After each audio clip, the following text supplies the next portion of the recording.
Morning folks. I've just finished my studies yesterday, so the weekend has come. It's time for an awful lot of painting, I think. These are I think they're the third Cuirassiers I've done them as. Yeah.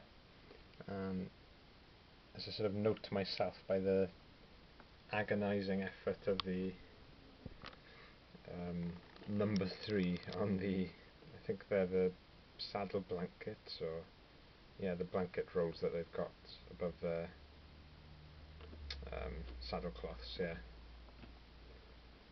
They're all in red facings, which I think is the right facing colour for the third regiment of Cuirassiers. So these are my first squadron or regiment of Cuirassiers. I suppose in black powder, I'm not sure what you're trying to represent. I suppose you could you're doing like a squadron within a brigade within a regiment, I suppose.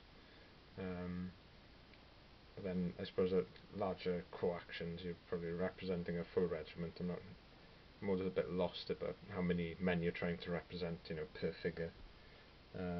Anyway, these are meant to be from the 3rd Regiment of Cuirassiers, and quite happy with these.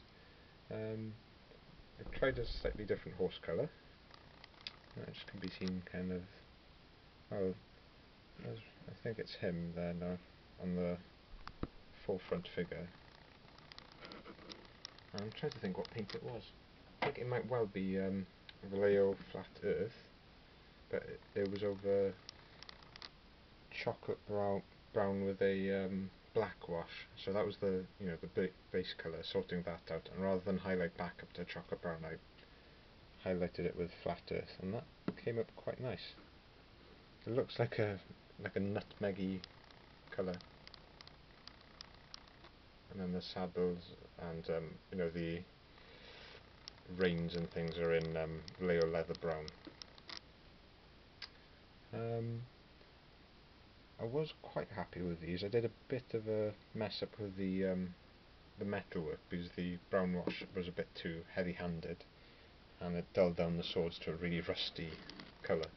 So I had to go back over with natural steel and I think a touch of silver, and that's brought them up. No blood on these heavy cavalry sabres. And in the background there you can see the English Civil War Commission. I'll just take these away for a second. So that's the last of the, I think they're royalists rather than parliamentarians for the English Civil War, and unless there's some, I think some of the pikemen are to be painted up as Covenanters, Scottish Covenanters. So I just need to double check details before I go on with those. I'm going to do the metalwork on the first.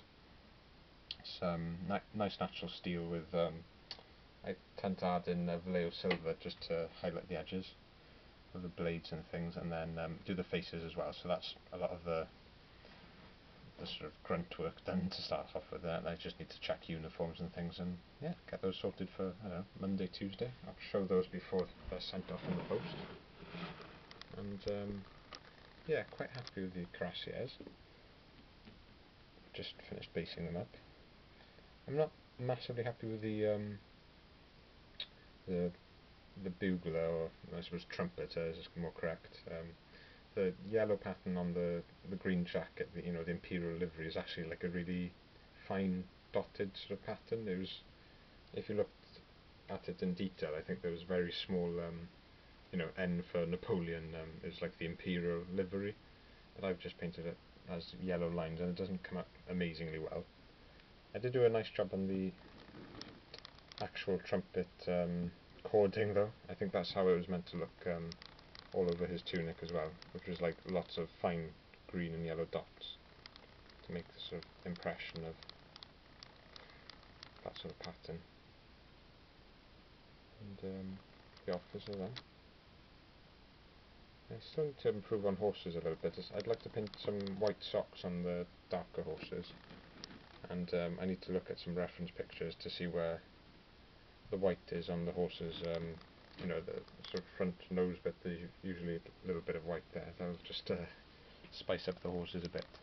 I've tried to not include the same coloured horses on the same bases, but then I managed to sort of forget about that with the command base, unfortunately. But yeah, simple, but for a black powder now I've got, well, the Dragoons, some Carabiniers and the Cuirassiers, so that's probably a brigade of heavy cavalry. I think Dragoons really should be in their own brigade, but I suppose it depends on the sort of battle you're trying to field, I suppose.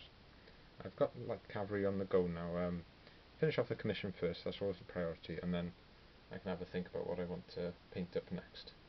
I've also got some Rugger tribesmen to paint up. They have been largely painted, I just need to base them and go in for some highlights, and I'll show you those like early mid next week. But watch this space, and I hope there's going to be a lot of painting done and a lot of sort of historical research and all that good stuff. And hope everyone's keeping well in the lockdown, and I'll be keeping an eye on people's videos. I have tried watching things that I've missed in the last few weeks, but yeah, 100% effort now. I'll be dropping comments and things, and hopefully getting a lot more painting done. I've had a few games with my dad, and that's gone quite well. You know, various rules really. I've got a 6x4 foot table at his house, so I was able to have, yeah, you know, the larger games was what's the sort of I suppose that's the ideal, but yeah, it certainly trumps a 4x4, I think. And we've had some Napoleonics and stuff, and it's just great to get it all down on the table as well. But yeah, I'll leave it there for now, folks, and I'll catch up with you again soon. Okay, ta-da.